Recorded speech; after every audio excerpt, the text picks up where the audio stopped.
একই দিনে সন্দেশখালীতে দুই ছবি।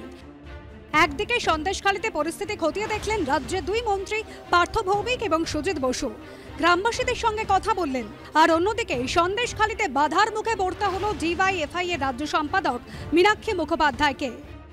144 একজন যেতে পারে তো, চারজনের নিচে তো এভাবে মানে কোন ভাবে? আপনি যেভাবে বলবেন আমি সেভাবে যাব না, আপনি যেভাবে বলবেন সেভাবে বলেন। এসব তৃণমূলের লোকরা দাঁড়িয়ে আছে পলাশদা, কারো কোনো নাম নেই।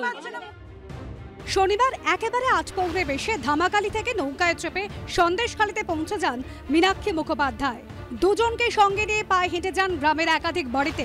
তখনও ঘুণাক্ষরেও টের পায়নি পুলিশ। এরপর পাত্রপাড়া থেকে সিপিএম নেতৃত্বের সঙ্গে টোটোয় করে একাধিক জায়গায় গিয়ে স্থানীয়দের সঙ্গে কথা বলেন মীনাক্ষী। এই মুহূর্তে আমরা রয়েছি সন্দেশখালীতে। দেখা যাচ্ছে সিপিএম নেত্রী মীনাক্ষী মুখোপাধ্যায় তিনি কিন্তু ইতিমধ্যে এসে উপস্থিত হয়েছেন। কার্যত কিন্তু তিনি অন্যভাবে এখানে এসেছেন। একাধিক গ্রামে তিনি ইতিমধ্যে কিন্তু ঘুরেছেন। সেখানকার গ্রামবাসী যারা মহিলারা রয়েছেন, যারা নির্যাতিত বা যারা মূলত পুলিশ প্রশাসনের বিরুদ্ধে অভিযোগ করেছেন, তাদের কি অভিযোগ সবটাই কিন্তু খতিয়ে দেখতে এই মুহূর্তে মীনাক্ষী মুখোপাধ্যায় তিনি কিন্তু গ্রামে রয়েছেন। মাঝের পাড়ায় পৌঁছতেই ডিওয়াইএফআই এর রাজ্য সম্পাদককে দফায় দফায় বাধা দেয় পুলিশ।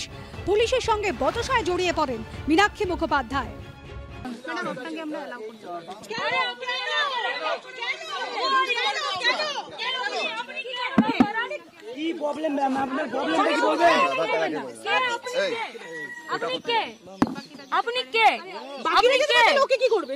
আপনি অ্যালাউ করার কে? আপনি অ্যালাউ করার কে? কেন অ্যালাউ করতে পারবেন না সেটা আমাকে হয় কাগজ দেখাতে হবে, নইলে আমাকে এখান থেকে বেরিয়ে যেতে হবে। আপনি কেন নিয়ে যাবেন? আপনি শুরু হয় ধস্তাধস্তি। অভিযোগ জানাতে গেলে থানায় যেতে চাইলেও বাধা দেয় পুলিশ। সেখানেই অবস্থানে বসে পড়েন মীনাক্ষী মুখোপাধ্যায়।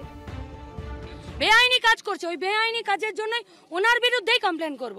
এখানে কমপ্লেন করব, গিয়ে নিয়ে ওনার সাথে মহিলা কমিশনে ওনার বিরুদ্ধে আমি কমপ্লেন করব, তারপরে ওনার বিরুদ্ধে মামলা ঠুকবো। আর তারপরে উনি কোথায় কোন বাড়িতে থাকেন এবং উনি কোন থানাতে থাকেন সেই থানাতেও আমাদের কর্মসূচি হবে, শুধু ওনার বিরুদ্ধে হবে। অফিস থেকে ফোন ধরছেন না, তাহলে সন্দেশখালীতে কারা সুরক্ষিত? এখানে বলছে 144, আর ওটা কি? তাহলে ওটা কি? ক্যামেরাটা ঘোরান ওদিকে, ঘোরান ওটা ওইদিকে। এটা কি? তাহলে এটা কি? এটা কি? তাহলে পুলিশ তো ইচ্ছাকৃত ভাবে সন্দেশখালীতে গভর্নমেন্ট স্পন্সর্ড টেররকে এখানে বজায় রাখতে চাইছে। আমার মনে হয় না পুলিশ বাধা দিচ্ছে। আমি দেখেছি অটো করে টোটো করে ঘুরছে, কোনো বাধার ব্যাপার নেই। শাসক দল বলে কি আপনারা সুবিধা? না, আমি তো সব কথা বড় কথা হচ্ছে আমি আজকে ইরিগেশন ডিপার্টমেন্টের মন্ত্রী হিসাবে এসেছি, মানুষের অভাব অভিযোগ শুনছি। আমি কোনো পলিটিক্যাল লিডার হিসেবে আসিনি।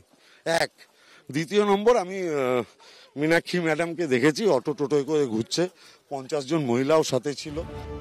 এদিন সন্দেশখালী থেকে বসিরহাটে এসপি অফিসে গিয়ে ডেপুটেশন জমা দেন মীনাক্ষী মুখোপাধ্যায়। সুকান্ত মুখোপাধ্যায়, উজ্জ্বল মুখোপাধ্যায় ও সমীরণ পালের রিপোর্ট, এবিপি আনন্দ।